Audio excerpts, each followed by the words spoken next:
Hello, my beautiful lost souls. It has been a long time since we last gathered here in the dark, and I am truly glad to be back. I suppose, after such a long silence, you deserve an explanation. For those of you who simply wish to listen to tonight's tale, do not worry. I have placed a timestamp in the description so you can skip straight to the story.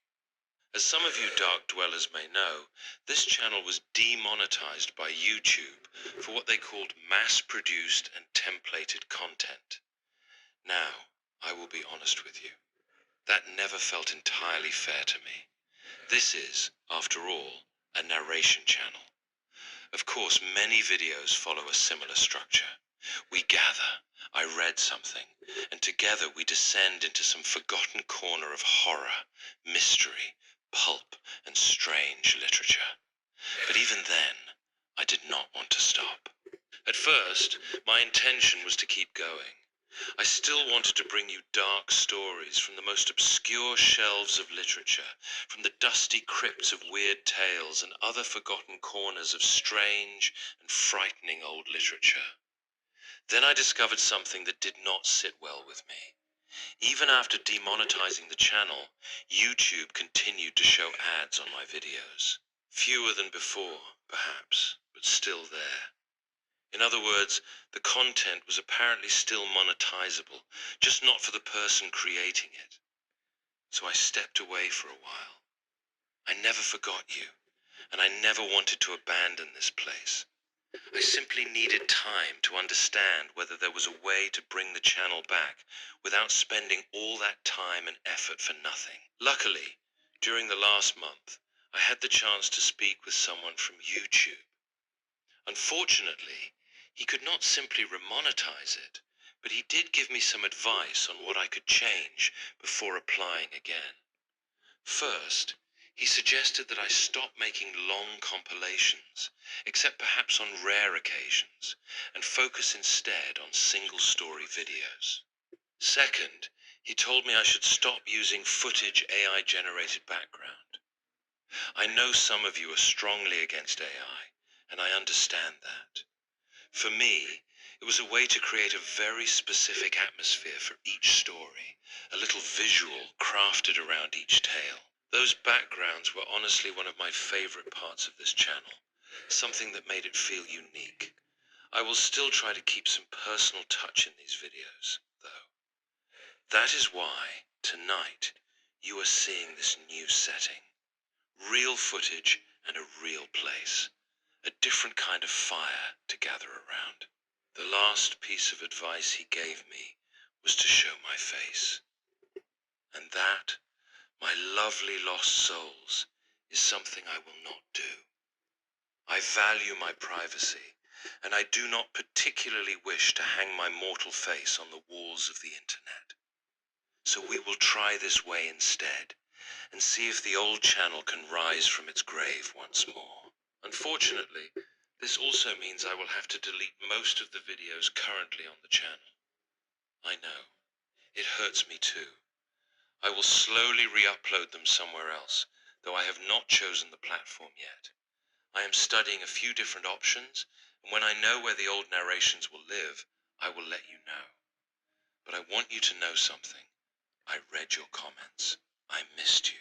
And I cannot tell you how much I truly appreciate every single one of you who stayed here, who listened, who wrote, who asked where I had gone. I am sorry I left for so long. It was never my intention. But I am back now, and I hope not to vanish again into the mysterious fog. Now, enough about YouTube and all of that mess. Let us return to what we do best. After the intro, allow me to present you tonight's story.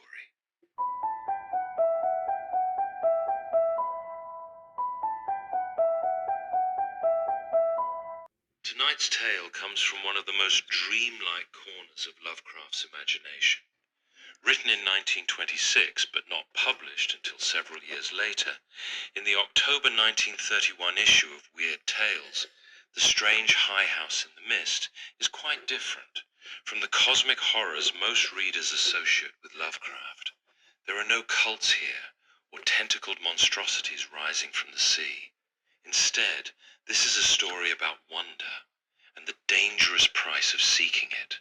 Lovecraft sets the tale in Kingsport, a fictional New England seaport whose crooked lanes and ancient rooftops disappear each evening into drifting ocean mist. High above the town, perched upon an impossible cliff where earth seems to meet the sky, stands a lonely house. The locals fear it. Sailors avoid speaking of it.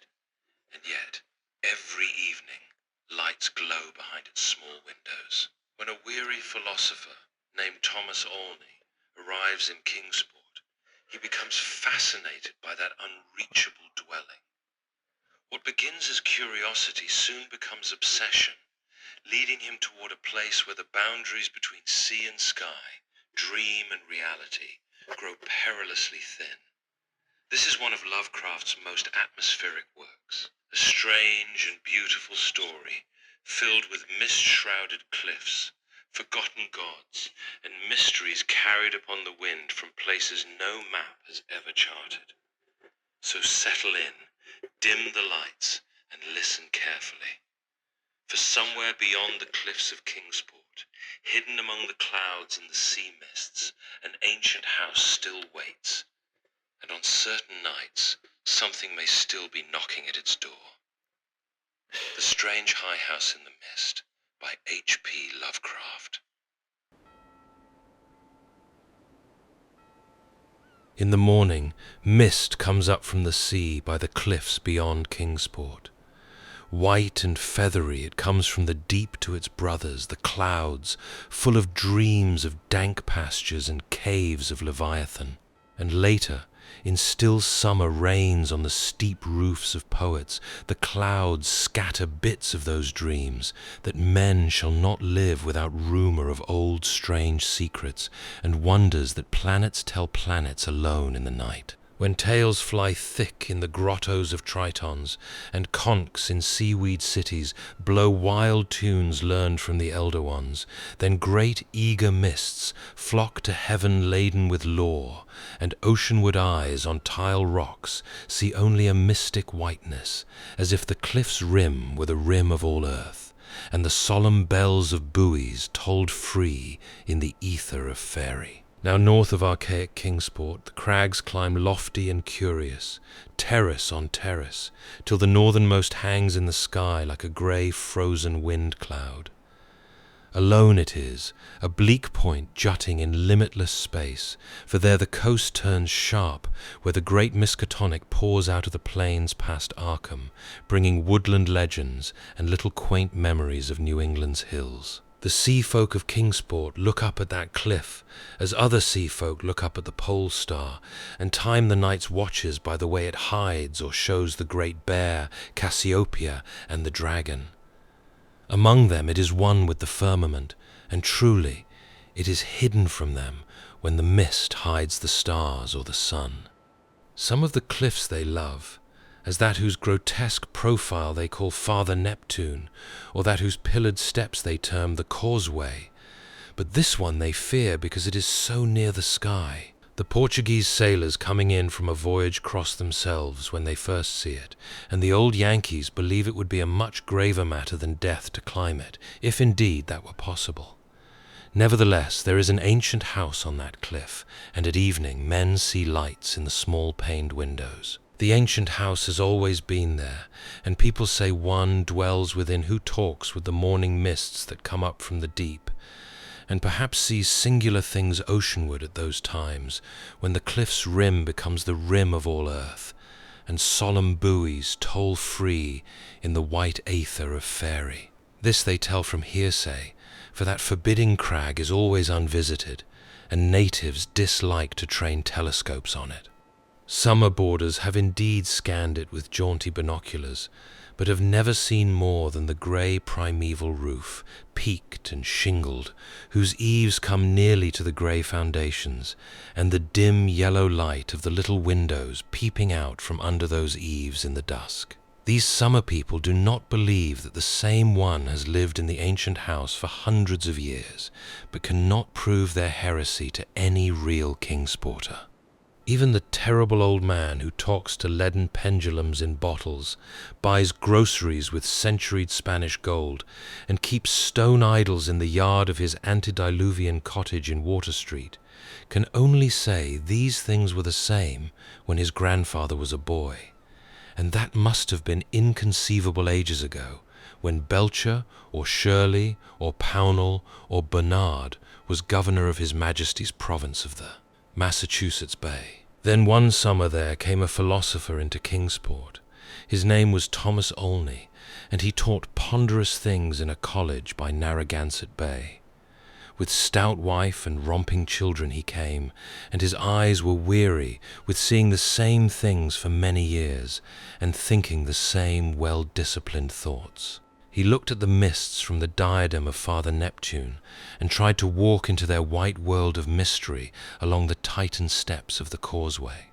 Morning after morning he would lie on the cliffs and look over the world's rim at the cryptical ether beyond, listening to spectral bells and the wild cries of what might have been gulls. Then, when the mist would lift and the sea stand out prosy with the smoke of steamers, he would sigh and descend to the town, where he loved to thread the narrow olden lanes up and down hill, and study the crazy tottering gables and odd-pillared doorways which had sheltered so many generations of sturdy sea folk. And he even talked with the terrible old man, who was not fond of strangers, and was invited into his fearsomely archaic cottage, where low ceilings and wormy panelling hear the echoes of disquieting soliloquies in the dark small hours. Of course it was inevitable that Olney should mark the grey unvisited cottage in the sky, on that sinister northward crag which is one with the mists and the firmament. Always over Kingsport it hung, and always its mystery sounded in whispers through Kingsport's crooked alleys. The terrible old man wheezed a tale that his father had told him, of lightning that shot one night up from that peaked cottage to the clouds of higher heaven.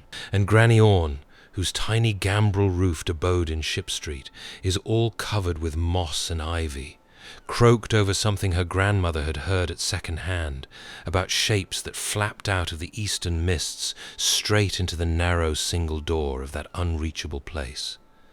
For the door is set close to the edge of the crag toward the ocean, and glimpsed only from ships at sea. At length, being avid for new strange things, and held back by neither the Kingsporter's fear nor the summer boarder's usual indolence, Olney made a very terrible resolve. Despite a conservative training, or because of it, for humdrum lives breed wistful longings of the unknown, he swore a great oath to scale that avoided northern cliff and visit the abnormally antique grey cottage in the sky. Very plausibly his saner self argued that the place must be tenanted by people who reached it from inland along the easier ridge beside the Miskatonic's estuary. Probably they traded in Arkham, knowing how little Kingsport liked their habitation, or perhaps being unable to climb down the cliff on the Kingsport side. Olney walked out along the lesser cliffs to where the great crag leaped insolently up to consort with celestial things, and became very sure that no human feet could mount it or descend it on that beetling southern slope. East and north it rose thousands of feet, perpendicular from the water, so only the western side, inland and toward Arkham, remained. One early morning in August, Olney set out to find a path to the inaccessible pinnacle. He worked northwest along pleasant back roads, past Hooper's Pond and the old brick powder house to where the pastures slope up to the ridge above the Miskatonic and give a lovely vista of Arkham's white Georgian steeples across leagues of river and meadow.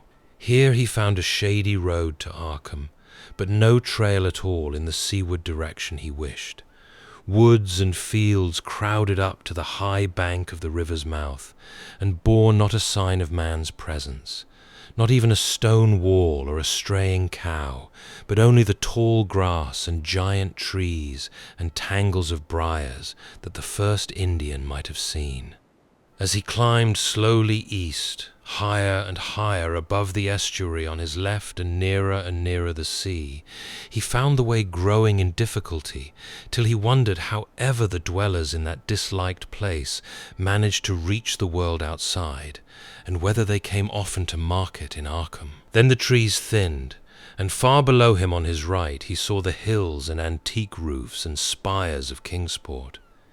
Even Central Hill was a dwarf from this height, and he could just make out the ancient graveyard by the Congregational Hospital, beneath which rumour said some terrible caves or burrows lurked. Ahead lay sparse grass and scrub blueberry bushes, and beyond them the naked rock of the crag and the thin peak of the dreaded grey cottage. Now the ridge narrowed, and Olney grew dizzy at his loneness in the sky.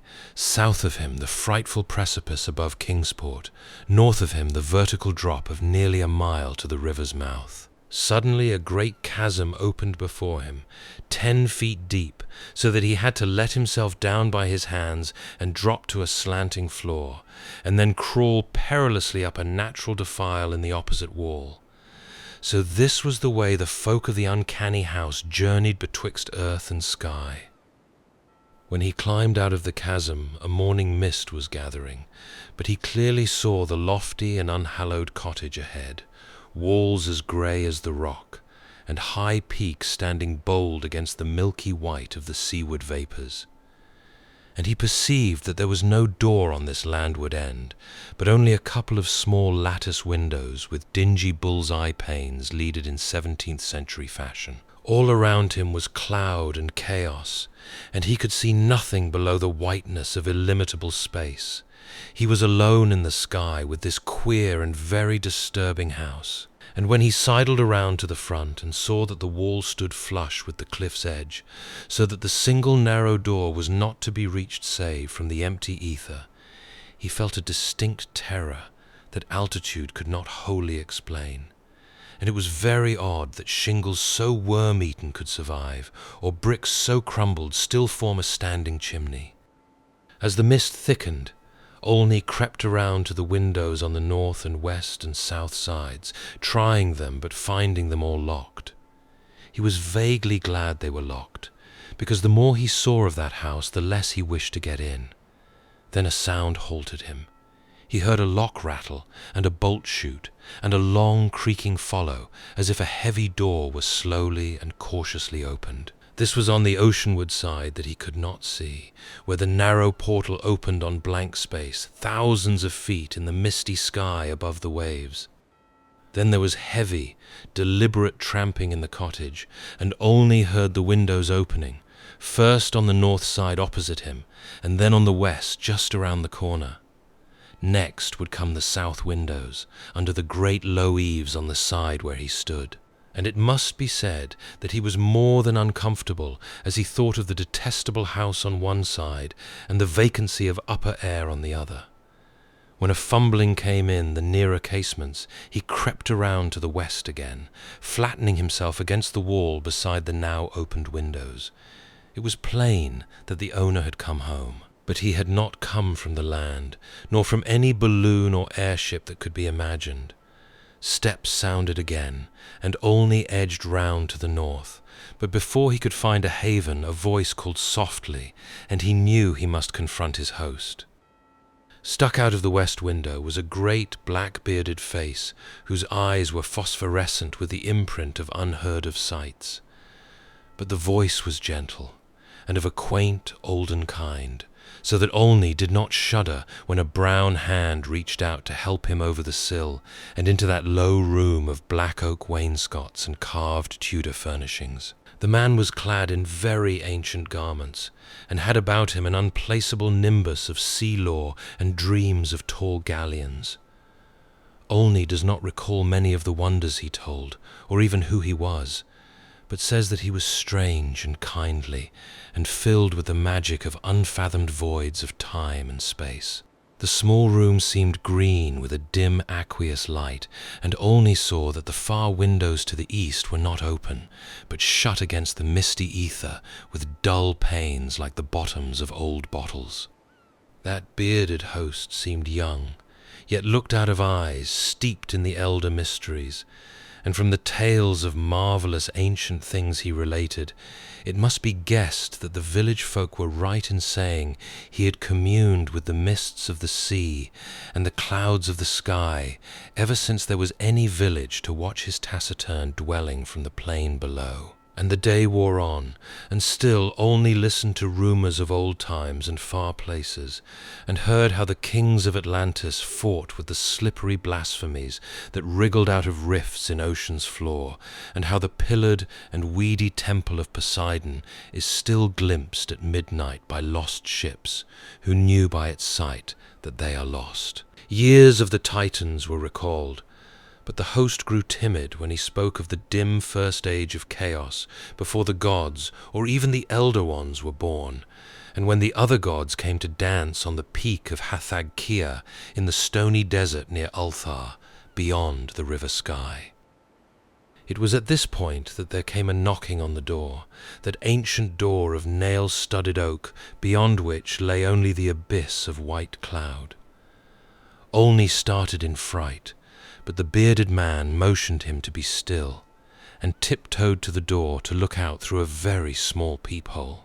What he saw he did not like, so pressed his fingers to his lips, and tiptoed around to shut and lock all the windows before returning to the ancient settle beside his guest. Then Olney saw lingering against the translucent squares of each of the little dim windows, in succession, a queer black outline as the caller moved inquisitively about before leaving, and he was glad his host had not answered the knocking.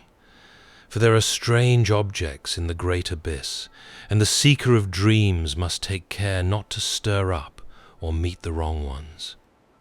Then the shadows began to gather, first little furtive ones under the table, and then bolder ones in the dark panelled corners, and the bearded man made enigmatical gestures of prayer and lit tall candles in curiously wrought brass candlesticks. Frequently he would glance at the door as if he expected someone, and at length his glance seemed answered by a singular rapping, which must have followed some very ancient and secret code.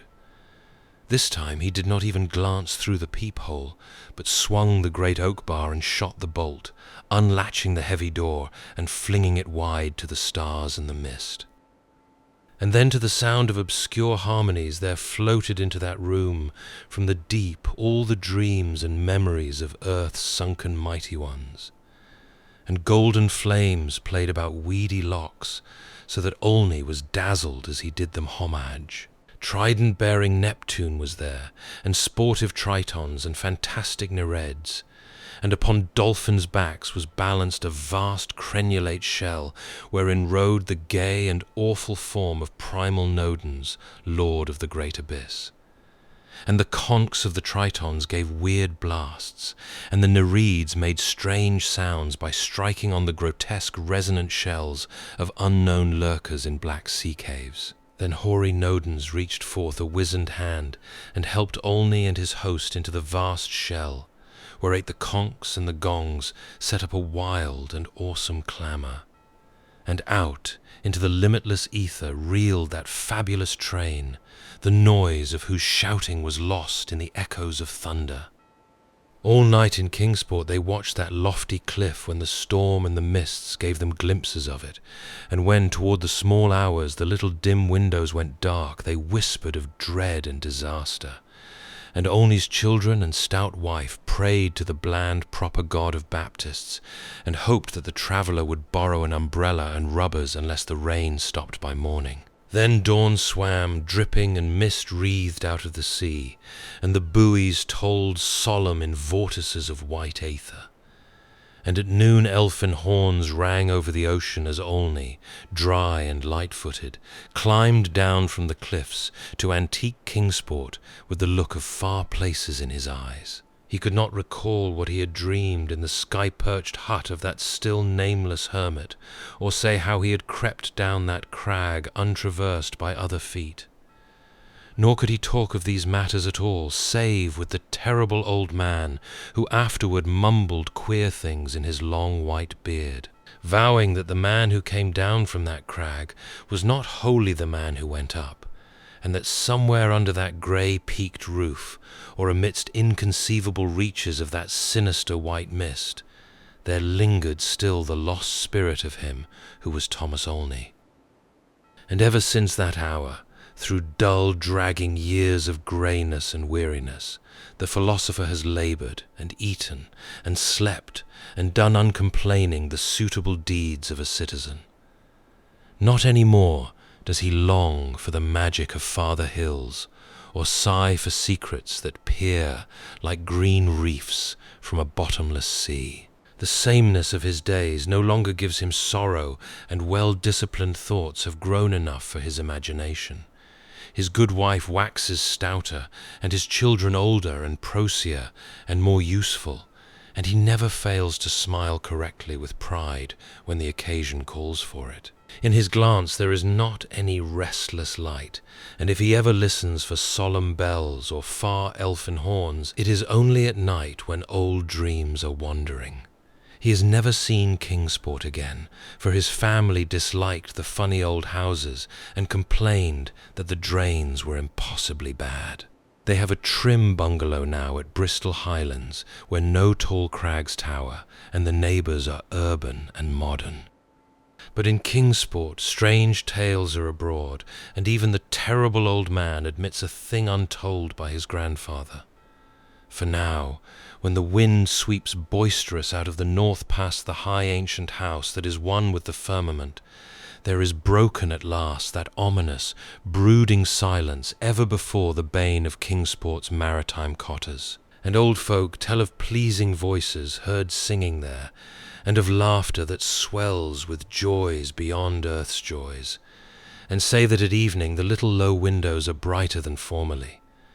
They say, too, that the fierce aurora comes oftener to that spot, shining blue in the north with visions of frozen worlds, while the crag and the cottage hang black and fantastic against wild coruscations. And the mists of the dawn are thicker, and sailors are not quite so sure that all the muffled seaward ringing is that of the solemn buoys. Worst of all, though, is the shrivelling of old fears in the hearts of Kingsport's young men, who grow prone to listen at night to the north wind's faint distant sounds. They swear no harm or pain can inhabit that high-peaked cottage, for in the new voices gladness beats, and with them the tinkle of laughter and music. What tales the sea mists may bring to that haunted and northernmost pinnacle they do not know, but they long to extract some hint of the wonders that knock at the cliff-yawning door when clouds are thickest. And patriarchs dread lest some day, one by one, they seek out that inaccessible peak in the sky, and learn what centuried secrets hide beneath the steep shingled roof which is part of the rocks and the stars and the ancient fears of Kingsport. That those venturesome youths will come back, they do not doubt, but they think a light may be gone from their eyes, and a will from their hearts. And they do not wish quaint Kingsport with its climbing lanes and archaic gables to drag listless down the years, while voice by voice the laughing chorus grows stronger and wilder in that unknown and terrible eyrie where mists and the dreams of mists stop to rest on their way from the sea to the skies. They do not wish the souls of their young men to leave the pleasant hearths and gambrel-roofed taverns of old Kingsport, nor do they wish the laughter and song in that high rocky place to grow louder. For as the voice which has come has brought fresh mists from the sea and from the north fresh lights, so do they say that still other voices will bring more mists and more lights, till perhaps the olden gods, whose existence they hint only in whispers for fear the congregational parson shall hear, may come out of the deep, and from unknown Cadath in the cold waste, and make their dwelling on that evilly appropriate crag so close to the gentle hills and valleys of quiet, simple fisher folk. This they do not wish, for to plain people things not of earth are unwelcome, And besides, the terrible old man often recalls what Olney said about a knock that the lone dweller feared, and a shape seen black and inquisitive against the mist through those queer translucent windows of laded bull's eyes. All these things, however, the elder ones only may decide.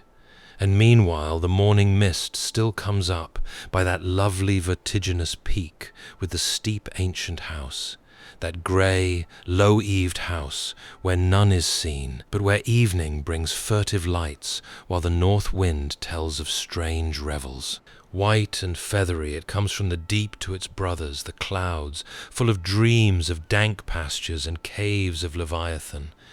And when tales fly thick in the grottos of tritons, and conchs in seaweed cities blow wild tunes learned from the elder ones, then great eager vapours flock to heaven laden with lore. And Kingsport, nestling uneasy in its lesser cliffs below that awesome hanging sentinel of rock, sees oceanward only a mystic whiteness, as if the cliff's rim were the rim of all earth, and the solemn bells of the buoys tolled free in the ether of faery.